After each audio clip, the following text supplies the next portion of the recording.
छूट गया था। घर की आर्थिक स्थिति ठीक नहीं होने के कारण मेरा पढ़ाई छूट गया था। मेरे परिवार में माँ, पापा और 4 बहन और 1 भाई है और मेरे पापा विकलांग हैं। और बहुत ही छोटी सी उम्र में ही मेरे भाई और मतलब दीदी के कंधों पे घर की जिम्मेदारियां आ गई थी, जिसके कारण मेरी पढ़ाई पूरी नहीं हो पाई। और जब मुझे पता चला कि प्लान इंडिया के द्वारा बालिका शिविर खुला है तो मैंने आगे बढ़ने की इच्छा जताई। और यहाँ पर बालिकाओं को शिक्षा से ही नहीं जोड़ा जाता है बल्कि उनका संपूर्ण विकास के लिए काम भी किया जाता है। और मुझे यहाँ पर मुफ्त शिक्षा मिल रही थी तो मैंने आगे पढ़ना चाहती थी, लेकिन मेरी पढ़ाई छूट जाने के कारण मैं पढ़ना लिखना भूल चुकी थी और मुझे शुरू में काफ़ी दिक्कत हुई थी। मेरी पढ़ाई ज़्यादा दिन छूट गई थी ना, इसके वजह से। लेकिन शुरू में तो सेंटर में मन नहीं लगता था, लेकिन जब मैं दोस्तों के साथ घुल मिल गई तो मेरा काफ़ी सेंटर में मन लगने लगा।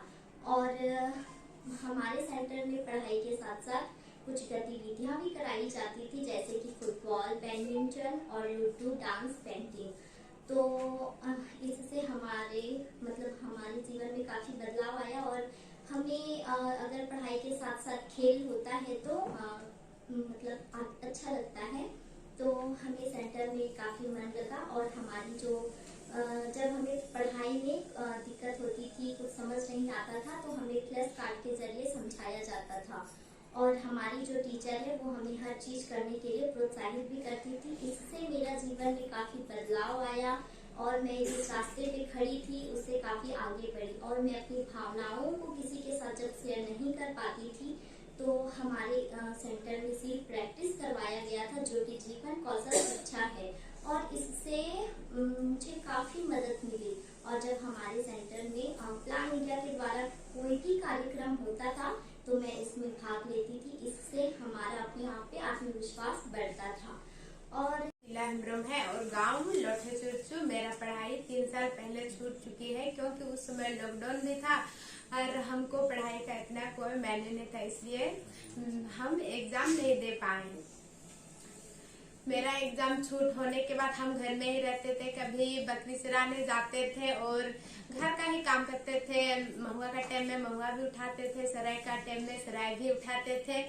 मतलब कि 4-5 महीना हुआ, उस टाइम हमको पढ़ाई का कोई मैंने इतना नहीं था। मेरे दोस्त लोग को देखते थे कि वो लोग कॉलेज जाती थी, स्कूल जाती थी, तो मेरा भी मन होने लगा काश हम भी पढ़ते तो आज घर में काम करना नहीं पड़ता, स्कूल जाते, स्कूल में कितना अच्छा पढ़ते और आगे भी हम बढ़ते, इस तरह सोचते थे बहुत।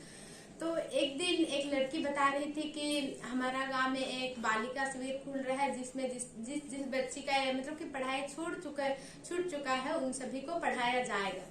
तो हम बहुत खुश हुए कि हमको दोबारा पढ़ने का मौका मिल रहा है। तो हम भी बालिका शिविर में एडमिशन किए। इसके बाद हम सभी मतलब कि जिन सभी बच्चों का पढ़ाई छूट चुके थे सभी मतलब कि हम सभी बच्ची लोग पढ़ाई किए, पढ़ते भी थे, कभी कभी खेलते भी थे, फुटबॉल सब भी मिला था, लूडो सब भी, तो सब खेलते थे। उसके बाद हम लोग पढ़ते पढ़ते हम लोग का एग्जाम आ गया मतलब कि नवंबर में, तो हम सभी लड़के एग्जाम दिए। इसके बाद हम अभी अच्छा नंबर से पास हुए हैं। और मतलब कि हम लोग पढ़ाई साथ साथ एक मतलब कि सखी संगम ग्रुप बनाए हैं जिसमें हम सभी लड़की लोग हर महीना एक बार मीटिंग करते हैं। और हम सभी लड़की लोग मीटिंग करते हैं, मतलब कि हम सभी किशोर एक गांव के नहीं हैं, सब अलग अलग टोला से मीटिंग करते हैं। मीटिंग करने में ये हम लोग बात करते हैं कि गांव में जो छोटी मोटी समस्या है उसका हल करते हैं। ऐसे ही हम लोग एक दिन बैठा किए थे, तो हमारा गांव में एक लड़की का बाल विवाह हो रहा था।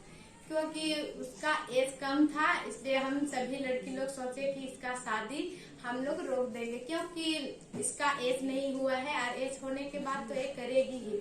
तो हम सभी लड़की गए उसका माता पिता का घर, इसका समझाएं कि आप इसका शादी मत करवाएं क्योंकि इसका एज नहीं हुआ है, इसका एज होने के बाद आप करवा सकते हैं। तो वो माँ बाप नहीं माने कि हम लोग करवा देंगे, इसका एज हो गई, बड़ी हो गई, इस तरह करके।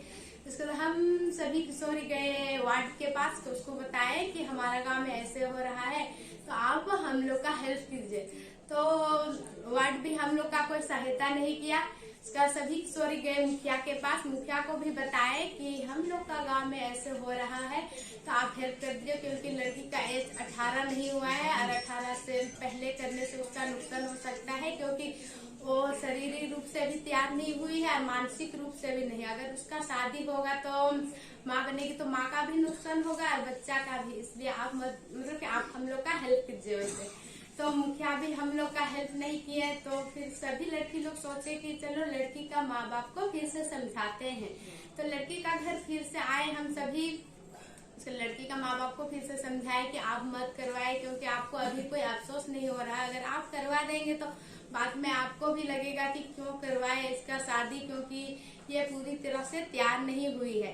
तो लड़की की माँ बोली कि हम करवाएंगे, क्योंकि इसका मतलब कि हम लोग शादी करते हैं तो न्योता वोता सब तो उसको बताए, हम सभी मिलकर उसका शादी रोक दिए और उसका शादी अभी नहीं हुआ और अभी वो मांडू कॉलेज में पढ़ रही है 11वीं क्लास।